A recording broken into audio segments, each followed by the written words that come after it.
right, meet the co-stars of the show. 6 turkey legs.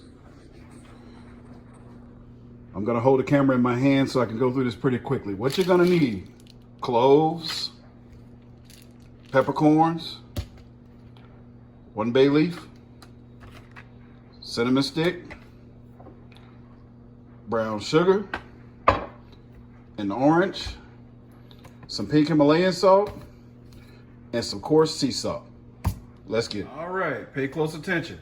Get your biggest pot out that you can find that a gallon of water will fit in, because you're gonna start off with 2 quarts of water. That's not quite 2 quarts. Let me put a little bit more in there. So, I know you were noticing that I got the coarse sea salt and I had a pink Himalayan salt. You're like, Carlos, you don't normally use salt. Well, guess what? The only way that smoked stuff tastes smoked and tastes, well, not smoked stuff, but the turkey legs get that ham taste to it is by curing it with salt. The salt that we're going to put in here today is actually going to get washed off the day that we get ready to cook it. You're going to wash those turkey legs completely off. Get all the salt off. This is just to cure them. So you're going to put 3/4 cups of this coarse sea salt in there. 3/4 of a cup. You're going to put 1/4 cup of pink Himalayan salt in there. And if you look up pink Himalayan salt, it has very healthy benefits for people. And I'll leave you some descriptions in the box like I always do. You'll get a chance to see it on the screen. All right, 1/4 cup of that pink Himalayan salt. We got our stove turned up all the way so it can start boiling. You're going to take 2 of your cinnamon sticks.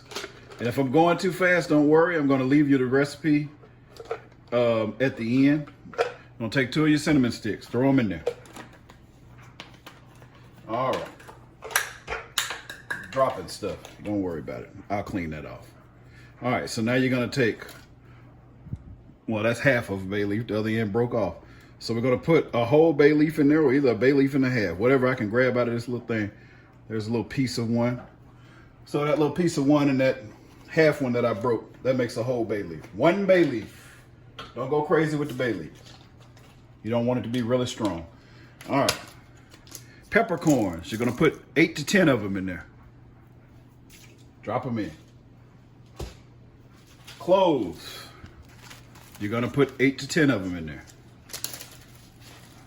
Got these in a Ziploc bag so that they can stay strong. I normally put them in a jar. They'll be really strong then. 8 to 10 of them. Drop them in.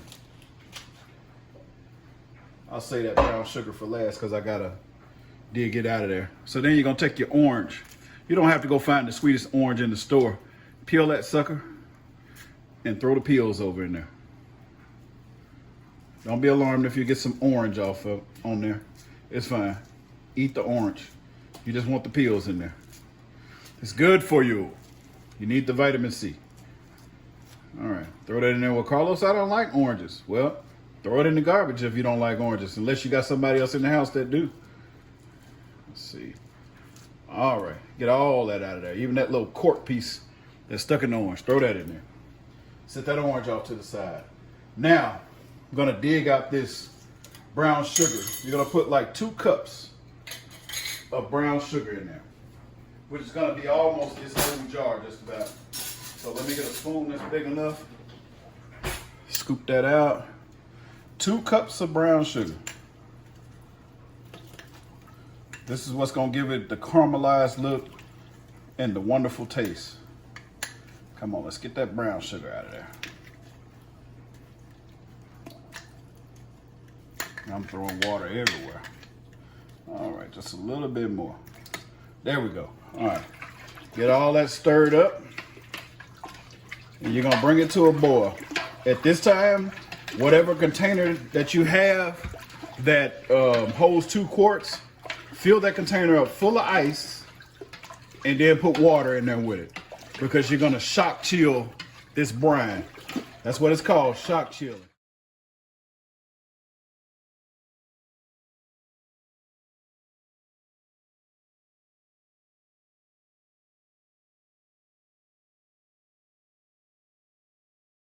All right, so next I like to take, like, if it flips, that's a bonus.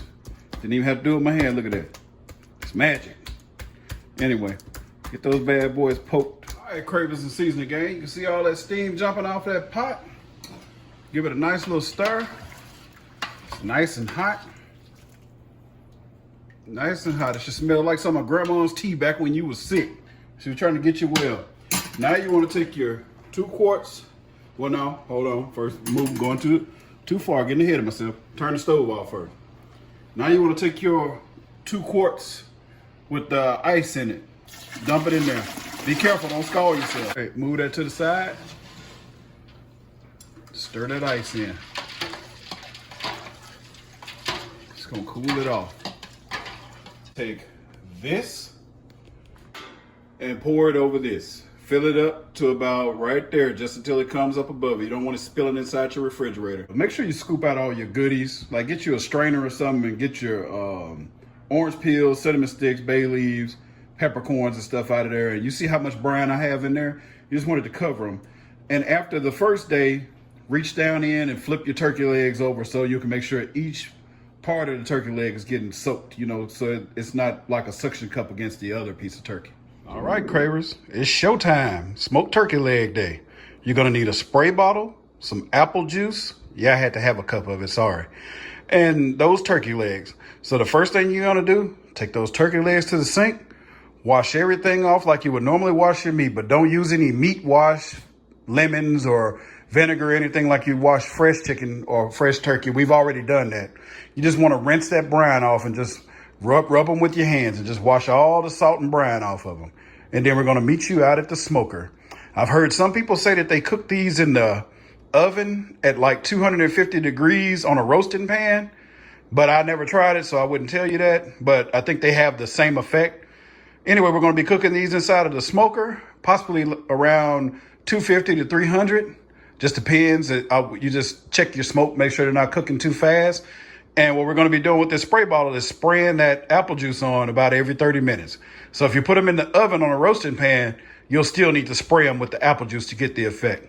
Anyway, I'll see you out at the smoker. All right, these have been washed. And you're asking, Carlos, what do I do with this brine? You want to pour that stuff out. Don't use it again.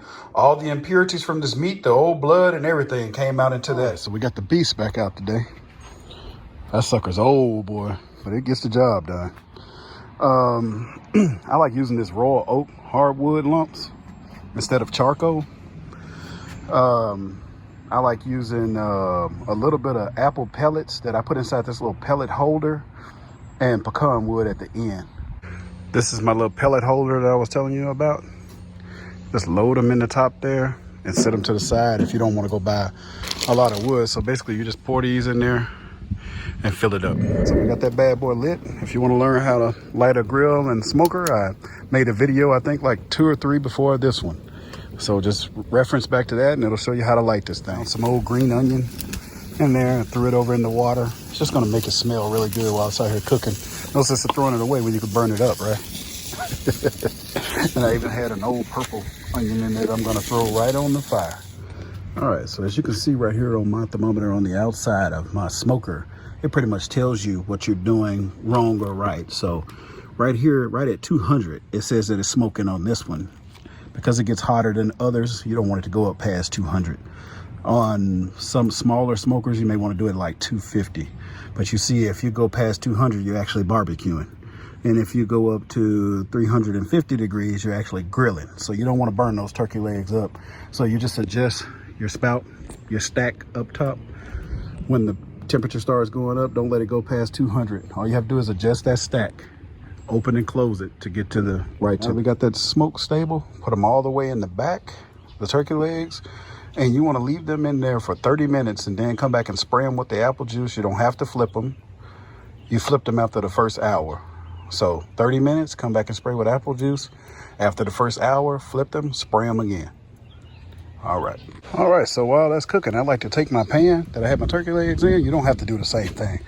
And set them right there on that flat spot and put my wood in there and let it soak. Because after the first hour, then you're going to throw the pecan wood in. The actual wood that I'm using is just some of this pecan wood that I got from Walmart. I normally go out in the woods and cut my own stuff the year before, so it'll be seasoned. But this is working for now. And Usually throw a log on there, but now I got these little chunks. And I got them just soaking in that water for an hour. That way they won't burn up so fast when you throw them into the fire. All right, here's a good example for you. See how that thing pegged up the barbecue? So now you just want to take your stack and close it off just a little bit more. I wonder what kind of smoker I'm using. This thing, man, is about 8 years old. My wife bought it for me years ago. It's Brinkman. And here's the model in the series. I'm not copywritten by them, or I'm not sponsored by them or anything. I'm just showing you what I'm using. Seasoning Gang and Cravers. I somehow lost the 30-minute mark, but this is the hour mark. Still, see, it's still going pretty good. I'm gonna open my stack up a little more to get the temperature back up. So it'll go back up to 200. See that wood is just about soaked up all of that water, so it's time to dump that in also. Got your apple juice in your spray bottle. You ready to spray these bad boys? Let me show you what they're looking like. Look at that. Let those bad boys down. Don't be shy.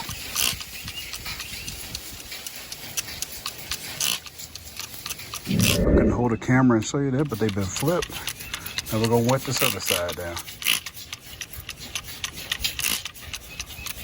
Inside our firebox. See what we got. All right, we still got that charcoal. We're gonna move it back right quick. See, I dumped all my wood over here in the corner, all in one stack. Now we're gonna let that smoke begin. Just a word for you, if you want them really dark, you can start them off with the wood, but I normally like to cook mine first with the charcoal for a while before I start adding the wood, because I don't like a whole lot of smoke in my turkey legs. But if you're a person that likes a lot of smoke, then start it off with the wood and they'll turn golden brown instantly.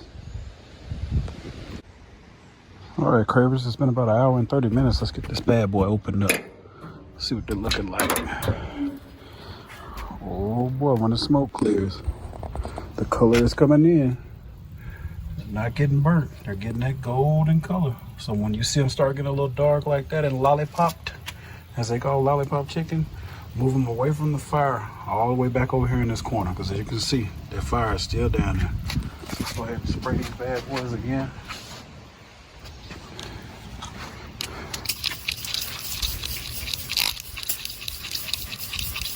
All right, Cravers, 2 hours in and I'm still not done. I'm gonna let these bad boys slow smoke a little bit more. They're at 165, what they're supposed to be, but I like for all of my turkey legs to lollipop like they're doing right now, so you won't have to pull anything off of there. Still gonna be juicy. Just keep spraying them with that apple juice. But right now, mine are done. They're 165 on the inside, and I'm just gonna let them smoke just a little bit longer because I still see a few white spots on mine, like right there. I want them all the way golden. But as you can see, Cravens with Carlos knows what he's doing. So I'll let you be the judge of that when you start smoking your own. When you get them ready, let me know.